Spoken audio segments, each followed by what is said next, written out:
what is intuitive eating? I guess that's the first step first, right? What is that? Then when we think about intuitive eating, it kind of goes back to when you were a baby and you're born and you know what you need. You know how much milk or how much food. You probably saw before if you have kids or if you have family members. Babies are very clear of, I like this food, I don't like that food. I ate this and then I am enough. That we're born with this innate, with this knowing of what is good for us and what is not. There are some exceptions of the rules. For example, if the parents not eating healthy, or the parents has used drugs, or the parents has, sometimes the baby can already born with a little bit more challenge there. Those are exception to the rules. In general, every single human being born with the knowing of what's good for us and what's not good for us. You probably saw a baby, say, someone trying to hold it, and the baby go crazy and they start crying and be like, absolutely not, I'm not going to that person. Like they know, yes, I want this person, I don't want that person. Then when we think about intuitive eating, it kind of goes back to the body intelligence, the idea that we know what is good for us. Then it's tapping into the inner knowing to choose what food is better for us in a different day. When you tap into the intuitive eating, what's healthy and what's unhealthy will change depending on the day. It can change on the cycle, like if you are having menopause or if you're having a period, it may change with that. It may change on how did you sleep. The days you sleep better, you may need different food. The days you didn't sleep. There are so many factors that influence what do you need. Either it's food or anything else. But specifically talking about intuitive eating, it's your body taking all of those details into consideration, and something that may be really healthy may not be healthy for you that day, may not be what you need. And that's really the core philosophy of intuitive eating. Here are the challenges to practice intuitive eating. Intuitive eating tapping into your intuition, into your knowing, into that body wisdom. If you have challenge to tap into that, it will be harder for you to practice intuitive eating. Food also adds a whole nother layer of challenge for a lot of people. Because for some people, food is equal love. For some people, food is equal feels good.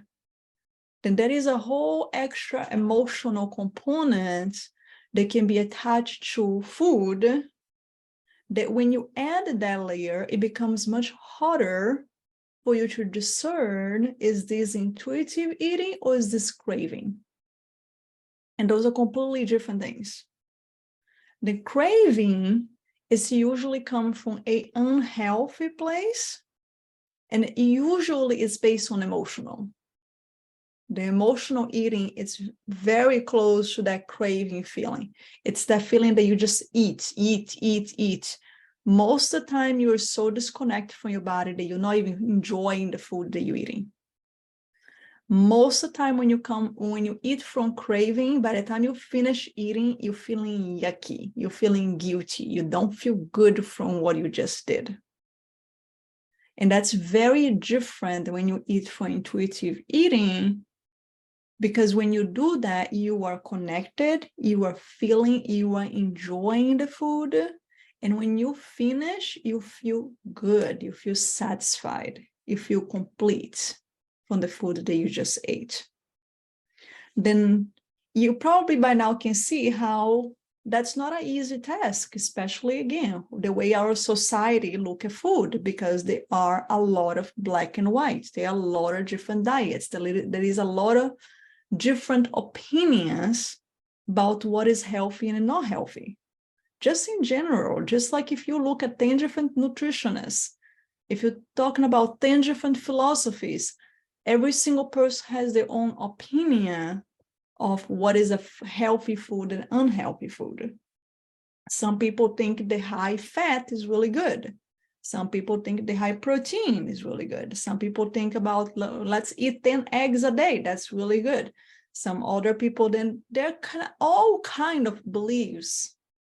And again, if you don't have the inner knowing and you don't have the physiology and the how the body works, the anatomy, the physiology, the understanding of the science behind it, it becomes very, very challenging for you to make the discernment of what is even true out there.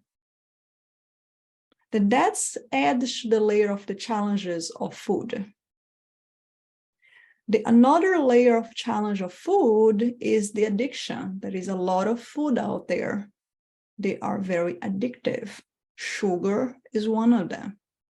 Processed food is another one. But sometimes you are craving because you have the addiction, your body got used to the release of feeling good hormones, for example, for the sugar. And that's what you're craving. Like, I want to feel good. I want to feel good. Give me ice cream. Give me ice cream. That is not intuitive eating.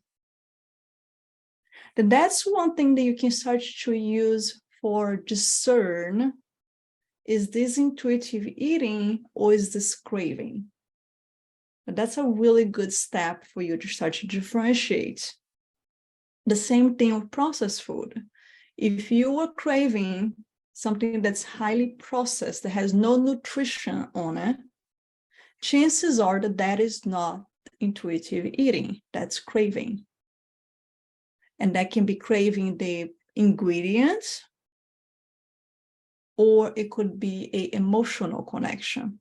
I worked with someone before that she said bread was what her mother made. It was the symbol of comfort and home.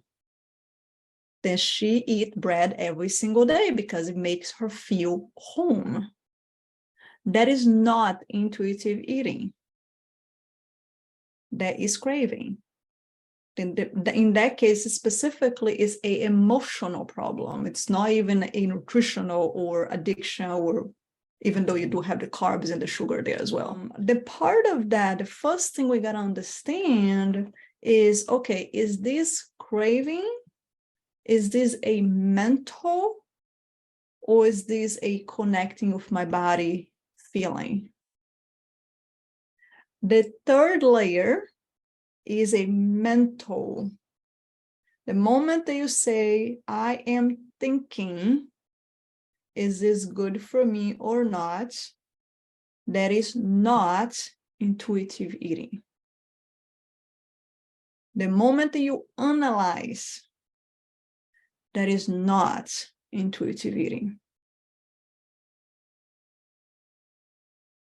That's another layer.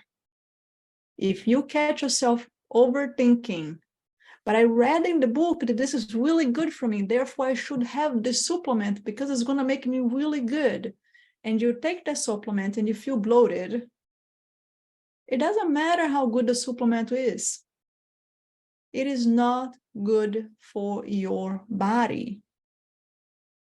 It doesn't mean forever. You may come back 3 months down the road after do some work on your digestive system, try the supplement again, and your body loves it. That's another layer of challenge with intuitive eating. There is no a protocol.